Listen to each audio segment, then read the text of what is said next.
I finally cut off my narcissistic mother after she spent my down payment on a luxury cruise and then showed up on my doorstep begging. I watched her cry, but the most chilling part is the silence that followed. It wasn't relief, it was a terrifying, addictive new kind of power. A narrative of unveiling deception and personal emancipation. The realization dawned upon me that I was perceived as an outsider, an inconvenient presence on what was undoubtedly an opulent maritime excursion. My father had dismissively articulated this sentiment when I stumbled upon the unsettling truth. They had clandestinely appropriated my funds for their lavish escapade.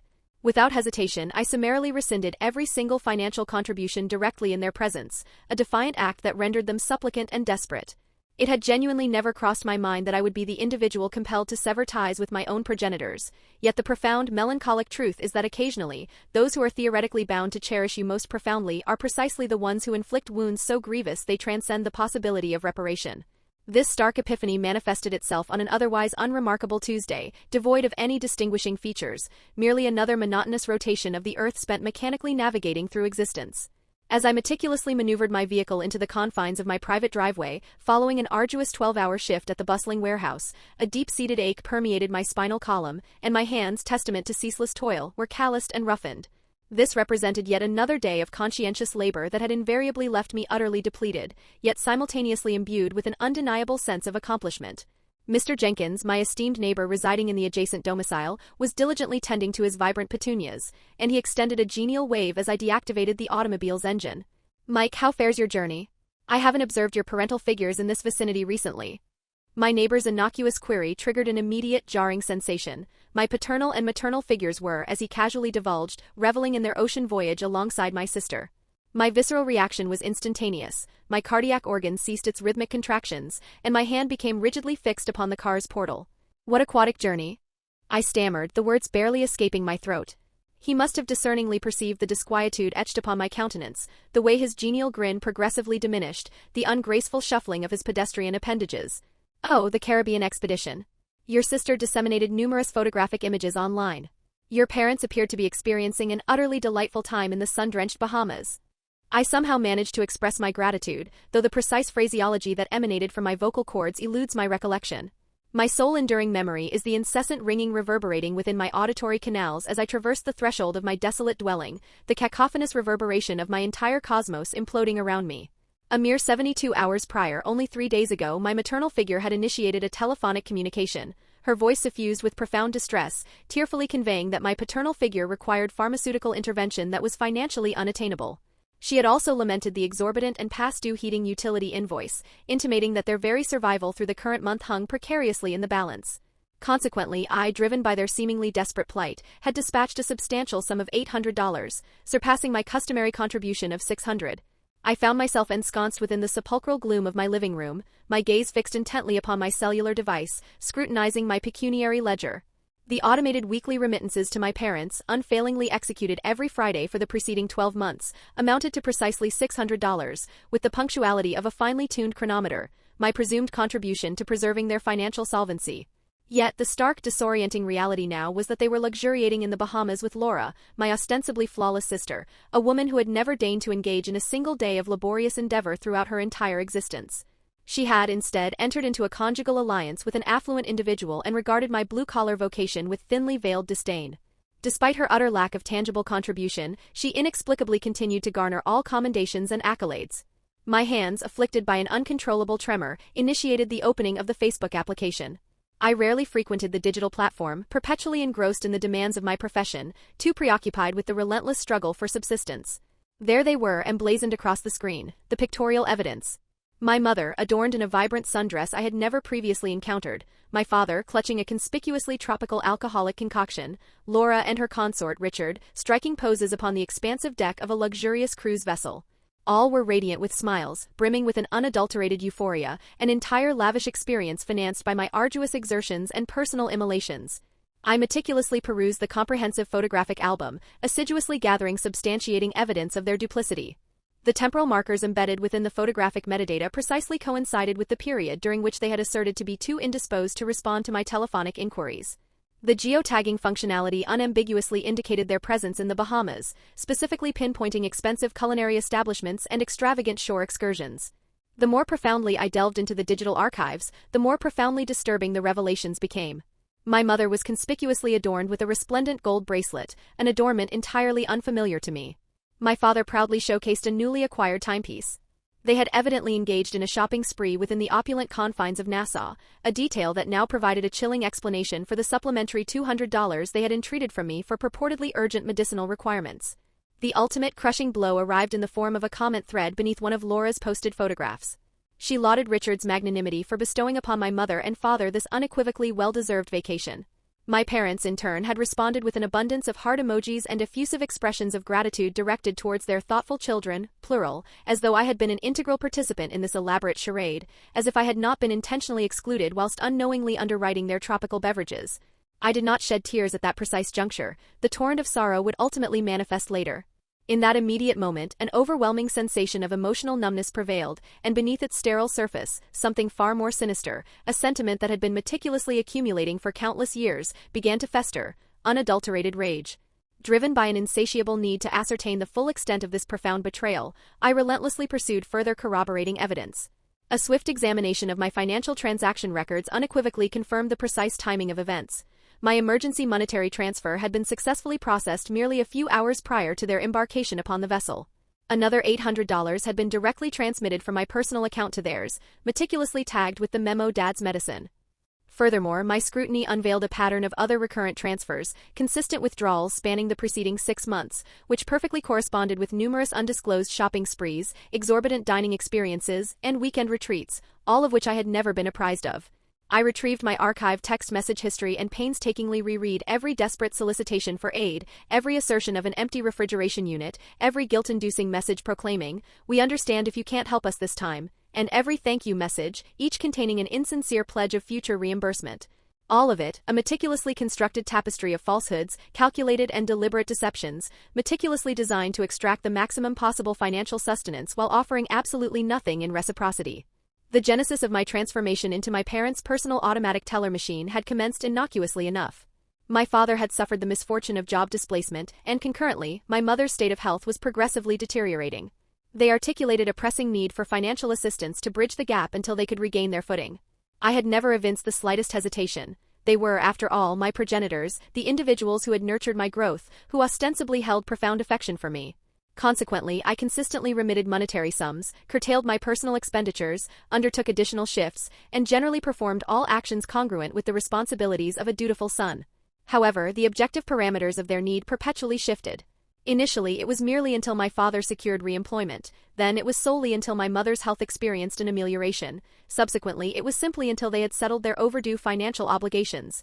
There was, without fail, a nascent crisis, a perpetual justification for their increasing monetary requirements. Simultaneously, Laura occupied the esteemed position of their golden child, the daughter who had made sagacious life decisions by entering into matrimony with an affluent gentleman. She was the intellectually gifted one, the triumphantly successful one. Never mind that I had painstakingly constructed my life from an initial state of absolute privation, that I possessed a stable vocation, a modest yet fully remunerated dwelling, and a modest savings portfolio, despite my unwavering financial support of them. Never mind that I had achieved all of this independently, through my own indefatigable efforts.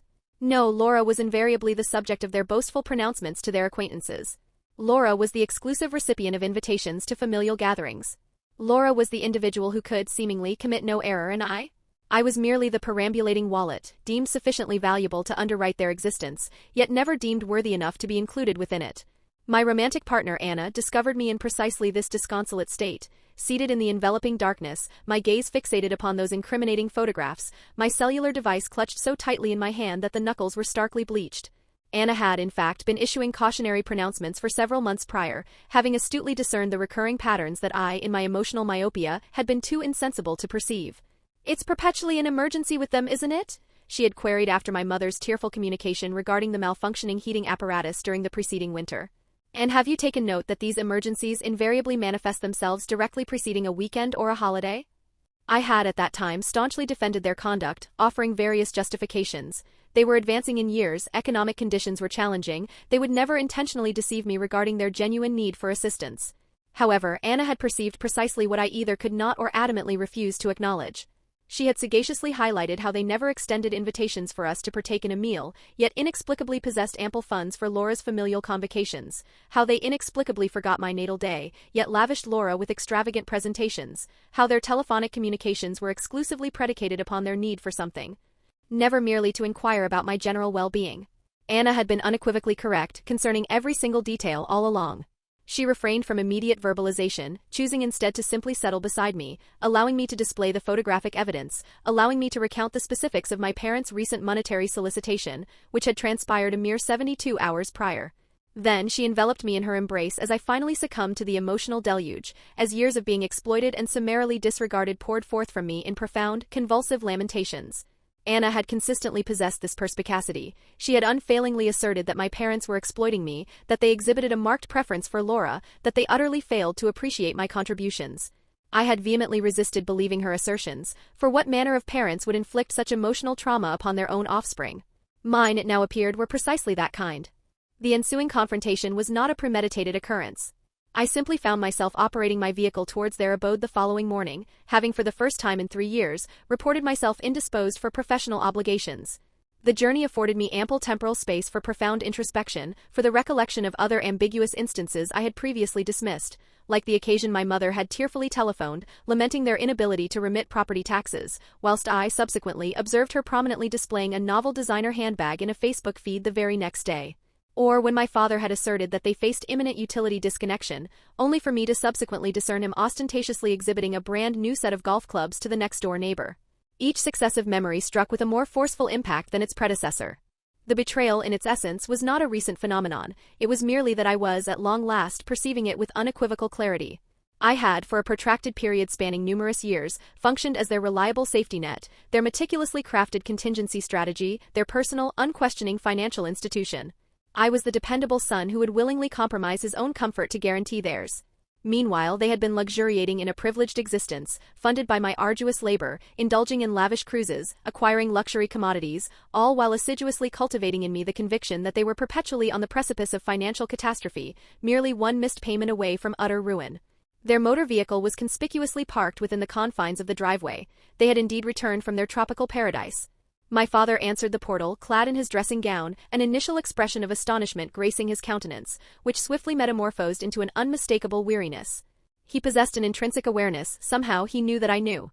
My mother subsequently materialized behind him, her smile a fragile, nervous veneer, her hands flitting agitatedly like ensnared avian creatures. "Mike, what an agreeable surprise. We were not anticipating your visit." I simply gazed at them, these enigmatic individuals who shared my genetic heritage, who had systematically deceived me, exploited me, compelled me to believe in their financial hardship while they vacationed at my expense. How was the Bahamas? The rhetorical question hung heavily in the intervening space between us. My mother's fragile smile faltered, my father's countenance hardened. "You weren't supposed to ascertain that particular detail," he finally uttered, not an apology, not even a trace of contrition, merely an expression of vexation at having been apprehended. Something within me irrevocably fractured at that precise moment, the ultimate attenuated thread of reverence I had harbored for them. 3 days ago you contacted me weeping, soliciting funds for medication, and then you embarked upon an oceanic journey. My mother, at least, possessed the decency to avert her gaze. My father did not. It wasn't precisely like that. Laura and Richard defrayed the costs of the cruise. We simply required some spending allowance.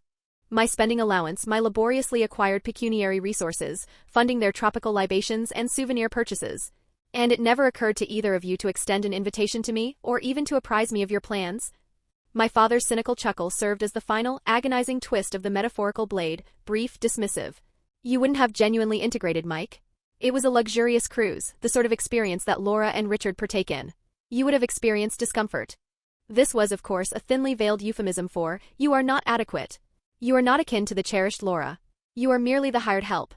I retrieved my cellular device, initiated my banking application, and there, directly in their presence, I unilaterally rescinded all automated payments, every single one of them. The panic that instantly seized their eyes was palpable, genuine in a manner that their ostensible affection for me had never been. "What precisely are you doing?" My mother's voice was shrill, tinged with alarm. "Severing ties with you. Seek another automated teller machine. I am finished." My father immediately pivoted tactics, his voice softened, adopting the tone he invariably employed when he desired something. "Now, son, let us not be precipitous. We profoundly appreciate every single thing you accomplish for us. We merely did not conceive that you would desire to accompany us. You are perpetually so engrossed in your work. Engrossed in work, indeed, working to sustain them, to finance their deceptions, to underwrite excursions to which I was deemed unworthy of an invitation. Spare me the dramatics. We are concluded here. I turned and departed. They pursued me to my automobile, now pleading, promises flowing like an unceasing torrent of water. They would extend an invitation next time, they would exhibit greater transparency, they would afford me increased appreciation. Too little, unequivocally too late. I drove away, their desperate supplications still reverberating within my auditory faculties. Missed calls illuminated my phone throughout the entirety of the day, text messages inundated my inbox, effusive apologies interwoven with classic guilt-tripping manipulation. I systematically blocked their numbers that very evening. The following day, the resounding chime of the doorbell announced a visitor. I instinctively knew who it would be before I even unlatched the mechanism. Laura. Perfect Laura, with her immaculate coiffure and impeccably tailored attire. The golden child, dispatched to rectify the transgressions perpetrated by the disappointing son. Behind her stood my parents, and behind them Richard, exuding an air of palpable discomfort. The familial unit, united in their concerted effort against the perceived rebel. I nearly sealed the door summarily in their faces, but Anna materialized at my side, her hand gently squeezing mine. We would confront them together. Laura wasted no time, launching directly into her meticulously rehearsed oration, expounding upon my supposed selfishness, the imperative need my parents had for my assistance, and the absolute necessity for our family to remain cohesive. You utterly fail to comprehend the emotional distress you are inflicting upon them, Mike, she articulated, her voice dripping with an artificial concern. Mom's blood pressure has skyrocketed. Dad is experiencing profound insomnia. Is this truly the outcome you desire, to consign them to the confines of a hospital ward? She then retrieved her cellular device and displayed a series of text messages from our mother, crying emojis, assertions that they faced imminent eviction from their residence, claims that they were subsisting on meager ramen noodles. All, unequivocally, dramatic fabrications meticulously crafted to manipulate my emotional sensibilities. They nurtured you, made profound sacrifices for you, Laura continued, her voice escalating in intensity. Do you recall when you were ailing as a child, and Mom remained vigilantly awake with you for 3 consecutive nights? Do you remember when Dad undertook double shifts to procure your inaugural automobile? How can you exhibit such ingratitude now? This admonition, originating from an individual who had never contributed a solitary cent to our parents' welfare, who had idly observed my arduous struggles under the crushing burden of their financial support while she luxuriated in opulent comfort, was extraordinarily rich. And what about me? She appended, deploying her ultimate guilt-inducing stratagem. I am your sister, your blood relation. We are unequivocally obligated to be there for one another. And you, Mike, are systematically tearing this family asunder. Is this the brother I grew up with, the one who solemnly pledged to perpetually look out for me? She even managed to spontaneously produce a singular, perfect tear, which gracefully descended her cheek, the precise dramatic performance that had invariably succeeded in swaying our parents, our instructors, and every individual who had fallen prey to her elaborate charade. I permitted her to conclude, allowed her to exhaust her meticulously crafted tirade, observing our parents nodding in unison behind her, their countenances suffused with hopeful anticipation, convinced that their golden child would succeed where they had demonstrably faltered. Are you quite finished? My voice, to my own surprise, was calm, far steadier than my internal emotional state. Laura blinked, unaccustomed to such direct challenges. Mike endeavored to be reasonable. They are our parents, they raised us. And I have been assiduously repaying them for countless years, while you did absolutely nothing but regard me with condescension. Laura's countenance flushed crimson, the initial imperfection in her perfectly maintained facade. That is not a fair assertion. Richard and I possess our own financial obligations, our lifestyle. Your lifestyle, Anna interjected, her voice imbued with an icy precision, is not Mike's responsibility, nor are your parents'. Laura then turned her vitriolic attention upon Anna, labeling her a gold digger, accusing her of deliberately alienating me from my familial unit. The ensuing events unfolded with astonishing rapidity. Anna's hand became inextricably entangled in Laura's perfectly coiffed hair. A look of profound shock registered upon my sister's face as Anna physically ejected her from our threshold. My father attempted to intervene. I summarily blocked his path. My mother wept hysterically. Richard merely stood there, a passive observer, witnessing the public humiliation of his spouse, doing absolutely nothing. The door then decisively closed upon their outraged countenances. The lock mechanism engaged, a line had been irrevocably drawn, and for the inaugural time in my adult existence, I experienced a profound sense of liberation. The repercussions were immediate and pervasive. The metaphorical flying monkeys were deployed, extended family members initiated telephonic communications, expressing their profound disappointment in my actions, lamenting how I was irrevocably fracturing my parents' hearts, and emphasizing Laura's utter devastation. I promptly changed my telephone number. Co-workers were subsequently recruited to present their case. I consequently transferred departments. A week elapsed then too. My pecuniary reserves began to expand without the relentless drain of financially supporting individuals who regarded me as nothing more than a mere resource. Anna and I meticulously planned a brief weekend retreat, something modest yet intrinsically special, an indulgence I could never have afforded while perpetually underwriting my parents' extravagant lifestyle. The morning we were slated to depart, my cellular device emitted a ring. The number was entirely unfamiliar. I almost chose not to respond. It was my father. He had, by some unknown means, procured my new contact information. His voice was markedly altered, imbued with a profound sense of defeat. The confident manipulator was utterly absent. Laura's husband had, he divulged, summarily expelled her from their shared residence, having uncovered irrefutable evidence of her infidelity and initiated divorce proceedings, effectively severing her financially. She had consequently relocated back into our parents' abode, who now found themselves burdened with both children residing at home and a complete absence of income from either. They required monetary assistance more acutely than ever before to sustain the cherished Laura in the opulent manner to which she had become accustomed. A laugh, small at its inception but progressively growing in intensity until I was gasping for respiratory intake, bubbled up from the deepest recesses of my being. "Let me be absolutely clear," I articulated. "You systematically lied to me, exploited me, deliberately excluded me, and now you anticipate that I will rescue the daughter you consistently favored?" His ensuing silence served as a sufficient response. "Goodbye, Dad. Do not endeavor to contact this number again." I terminated the call, immediately blocked the new number, retrieved my packed suitcase, and turned to Anna, who was observing me with an expression of profound pride illuminating her eyes. "Ready for our vacation?" she inquired. I was ready for that and for immeasurably more. Ready for an existence unburdened by the onerous weight of ungrateful individuals on my shoulders. Ready at long last to prioritize my own well-being. As we drove away from the house, I experienced a sensation I had not encountered in many years, perhaps never before, a profound sense of tranquility. The initial month of newfound autonomy necessitated a period of significant adjustment. I would frequently awaken in the nocturnal hours, gripped by an irrational panic that I had inadvertently neglected to dispatch monetary funds. My thumb would hover precariously over their contact information, the ingrained habit of checking in almost entirely overwhelming me. However, these ephemeral moments progressively diminished, and in their stead, a novel reality began to take root. I commenced the systematic accumulation of savings for my own prospective future, rather than perpetually underwriting their persistent deceptions. I initiated a retirement savings account, meticulously planned for future vacations that I would genuinely have the opportunity to relish, and made decisions exclusively predicated upon my own desires, rather than in response to whatever fabricated crisis they had concocted that particular week. There were, undeniably, still intermittent instances of doubt, periods when an ingrained, pervasive sense of culpability would resurface. My therapist, an additional luxury I could finally afford, aptly termed it the fog. Fear, obligation, and guilt, the insidious mechanisms my family had so skillfully wielded to exert control over me for such a protracted duration. Navigating through this cognitive fog proved immensely challenging. There were days when I questioned every aspect of my decision, wondering if I was, in fact, the monstrous entity they proclaimed me to be, the ungrateful son, the selfish brother. However, these days of self-doubt gradually diminished in frequency, and the irrefutable evidence of their systematic exploitation of me remained unequivocally undeniable.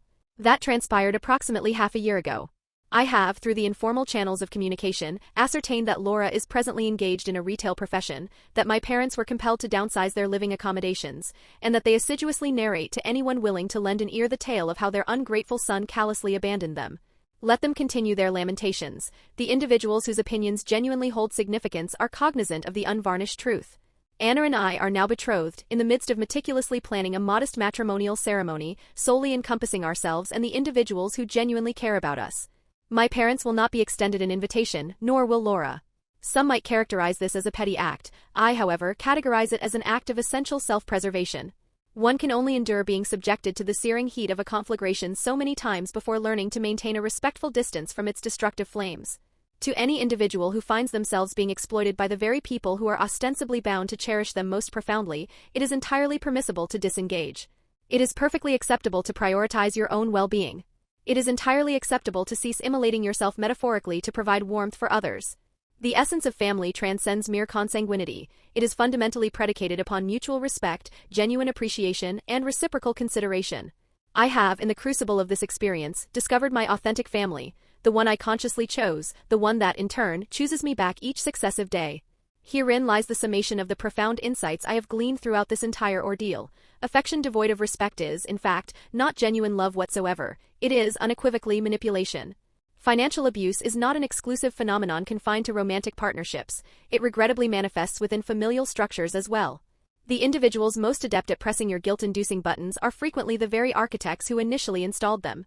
I have learned that the establishment of personal boundaries is not an act of selfishness, it is an indispensable necessity. That extending assistance to others should never transpire at the expense of your own self-care.